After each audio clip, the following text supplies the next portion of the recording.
Hello everyone, Tmmgamer here, and today I have the pleasure of bringing you another one of my football talk videos. Now today's football talk is going to be a little bit of an interesting one because there's some quite unusual things I want to talk about. Well, there's one really unusual thing I wanted to talk about. But before I get into that, as always, let's talk a little bit about the gameplay in the background. Again, this is a little bit of a classic game. It's one of the games I was recording for my Germany tutorial a little bit of time ago. Again, I can't remember whether you've seen this. I don't think you have. In fact, actually, I think you might have possibly seen this one. But again, there's nothing I can do about that, unfortunately. I've been pretty busy over the last couple of days, so I haven't had too much opportunity to record new footage. Good news is, I'm going out in about 45 minutes, I think. So what I'm going to be doing is recording this, rendering that out when I'm out, and then uploading it when I get back. And I will try and record some brand new footage for you this evening. So that's the grand plan. It might change, I don't know, I'll see what I can do. But that's enough procrastination. Let's get into the football talk video. And the first thing I want to talk about is the Cleverley petition. Now, if you guys don't know what this is, firstly, where have you been the last couple of weeks? And secondly, let's run you through it. It's actually a petition started by this Blackpool fan. And he started a petition to say that Cleverley should be banned from the World Cup squad. And I've actually got a list of what he says right here. He goes, Cleverley, owner of 13 England caps, 6 more than Ross Barkley, Adam Lallana and Leon Osman combined, has been regularly selected by Roy Hodgson in his squads without possessing any genuine qualities whatsoever. We believe for the reputation of this proud footballing nation that he should be prevented from participating in this summer's international showcase.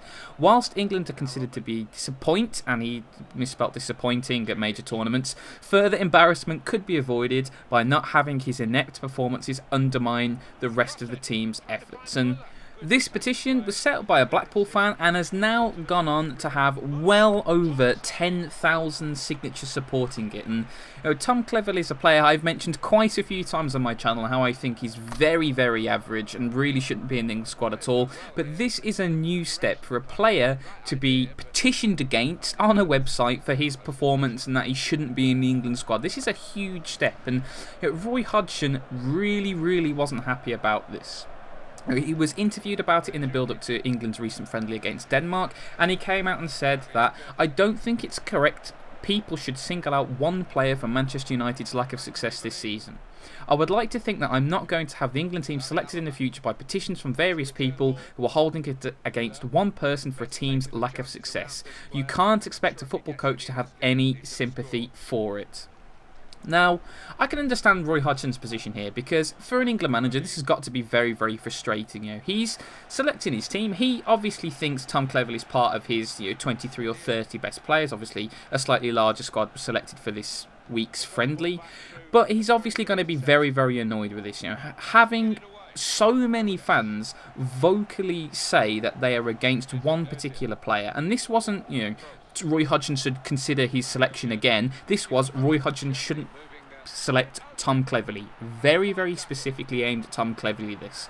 It's something which is very unusual, and obviously Roy Hodgson won't be happy with this because it's an undermining of his authority, to show that so many England fans do not think he's doing a good job with team selection. And obviously Roy Hodgson wasn't going to have any truck with it, and he was going to come out and support his stance and say it's a very unhappy thing. Now, in my opinion, I actually think Cleverley shouldn't be selected in the England squad. I really don't think he's good enough at the moment, and I think there are plenty of other players who can get in the team ahead of him. And like I mentioned, the petition, like I read it out earlier, actually mentioned a couple of them. Leon Osman, Adam Lallana and Ross Barkley all have less caps than Cleverley between them, which is, for me, a massive travesty because Barkley is 10 times the player Cleverley is. Leon Osman really should have had more England caps. He's only got I think it's either 1 or 2. It's a very paltry amount, and he's turned in many good performances for Everton over the last few seasons and been consistently overlooked by Roy Hodgson. So he should be in the team. Adam Lallana, he's been getting a little more recognition, has been getting in the side now, which is good because, again, he's twice the player Cleverley is. So they pointed out several examples. Another example that I would like to immediately bring up is Gareth Barry. Gareth Barry has been very good this season at loan at Everton, one of Everton's best players this season, yet he has not got a look in at the squad at all this year, which is a little bit of a mystery for me. So I completely agree Tom Cleverley shouldn't be in the squad. We do have other players in that position. Midfield, central midfield is one of our stronger areas as the national team. If you look at the players we've got, the Wilshires, the Gerrards, to a lesser extent, Lampards, the Carricks, all of these players get in. Tom Cleverley does not have to be involved in the squad because you can get Barkley, you can get Barry in, you can get Leon Osman. I'd much rather see Leon Osman in the England squad over Tom Cleverley. I really, really would. So that's one part of the petition discussed, its idea.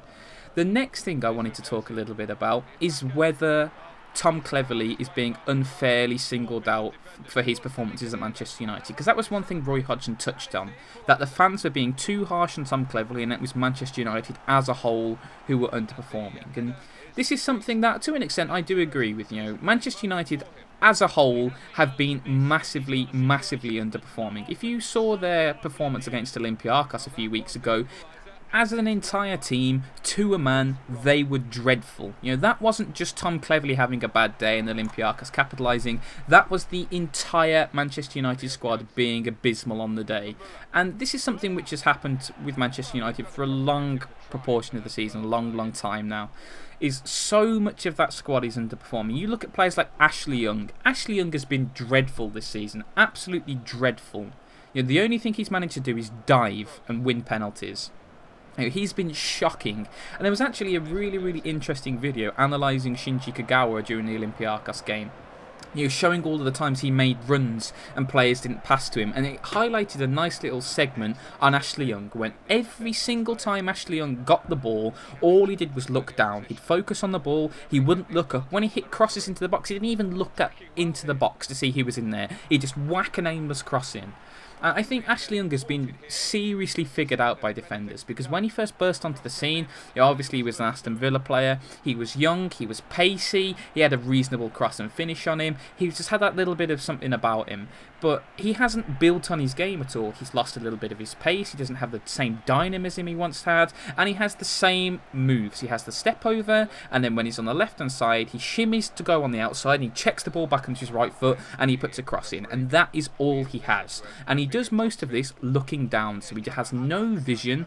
If a cross finds a target, it's more through luck than judgment. He is abysmal at the moment. So I can clearly see that Tom Cleverley's been a little bit harshly treated in that regard. Not because he's been playing well, but because other players have been seriously underperforming. Again, look at players like Robin van Persie. Robin van Persie has had a tiny impact this season compared to last season. Last season his goals fired Manchester United to the title. This season he's been very average, and I have to say a lot of that is due to injuries. Obviously, it's not because Robin van Persie's all of a sudden become a bad player. He's had a loss of form due to injuries and lack of game time, which is perfectly understandable. But again, it's another indication that Manchester United as a whole are underperforming. Other players. Now, a few seasons ago, Antonio Valencia was arguably the best wide player in the league. Absolutely fantastic. Again, though, he suffered from overexposure in the same way that Ashley Young has. Valencia, incredibly direct. He had pace. He would always try and take you on the outside, it seemed, and put the cross in. And he hasn't developed his game. If you look at the best players in the world, the thing that makes them so talented is they have a range of options. If you look at Cristiano Ronaldo is incredibly athletic, he's fast, he's strong. But the reason why he's so incredibly talented, because if you look around the world football leagues, there are hundreds and hundreds and hundreds of players who are fast and strong and athletic. What makes Cristiano Ronaldo so incredible is he has a myriad of different ways he can screw you over. He can take you on with different skills. He can shoot from distance. He has a great pass. He's always running with his head up so he can see where other players are. And he has great vision. He can link the play. He has unbelievable off-the-ball movement. He can jump like a salmon 6 foot in the air and head a ball in. He is a multi-talented footballer and he has all of these facets. So if one of his facets of his game are underperforming, he has another 20 he can rely on to score goals or create or contribute.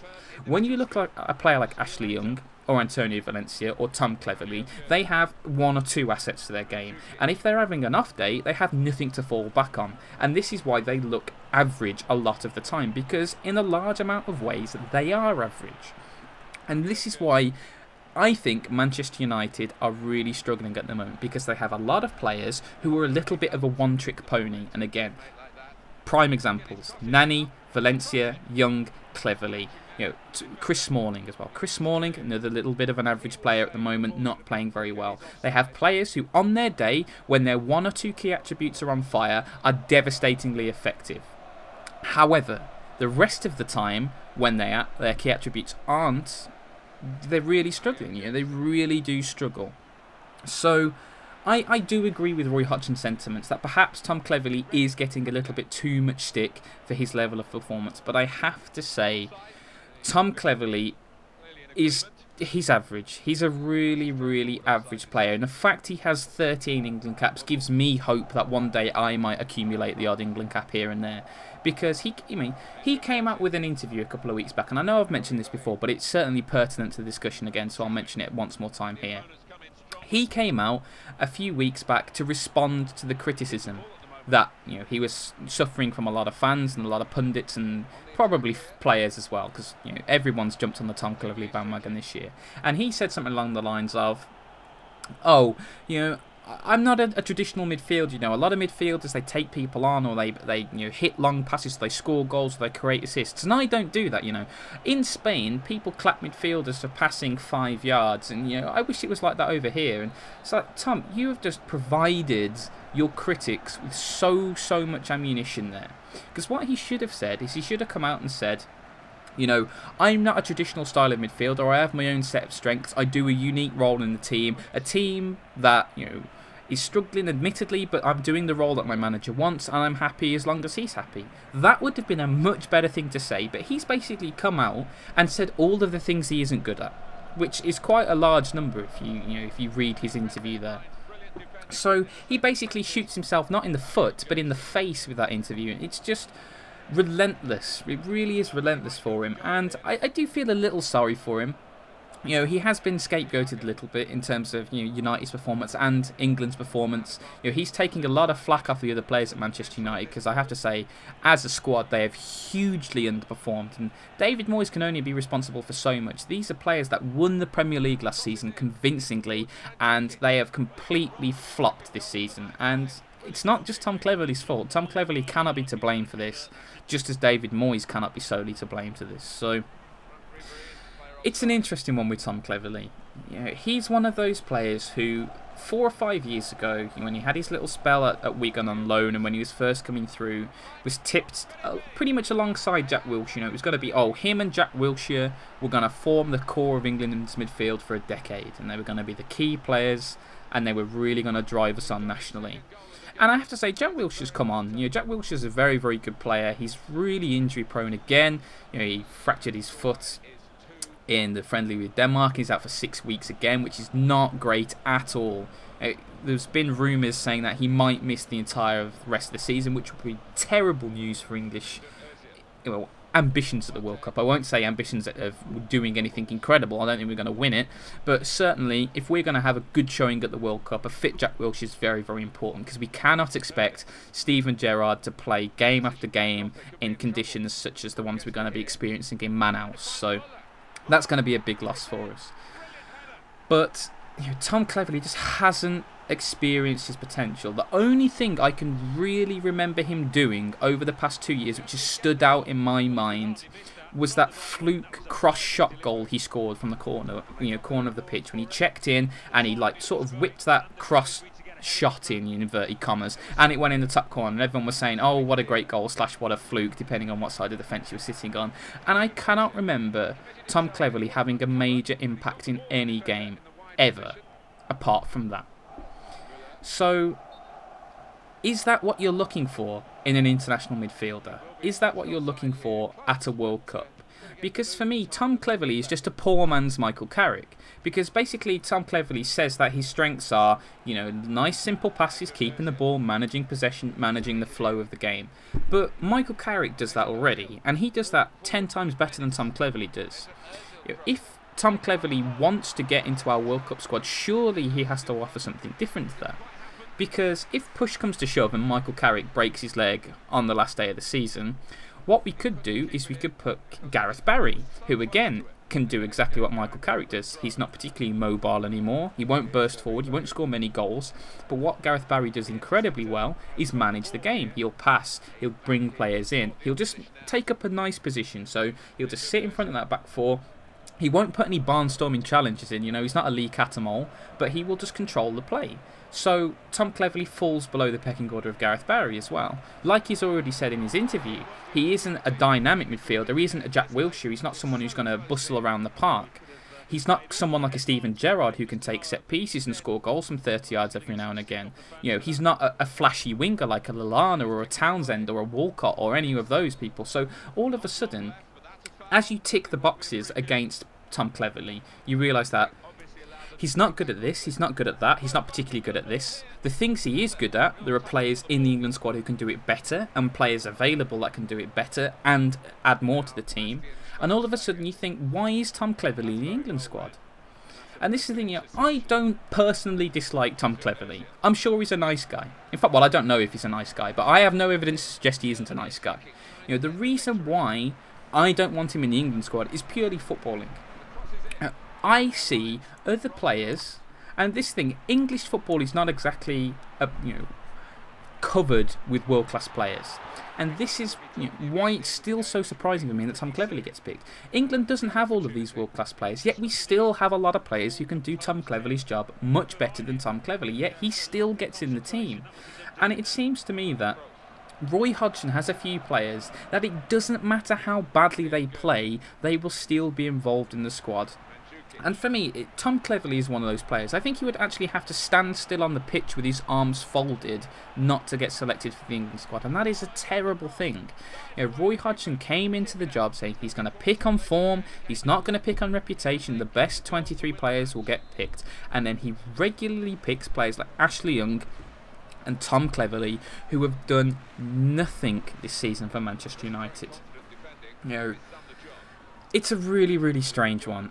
I don't necessarily agree with the petition itself, but I do agree with the petition's sentiments. So once again, guys, thank you so much for listening to the video.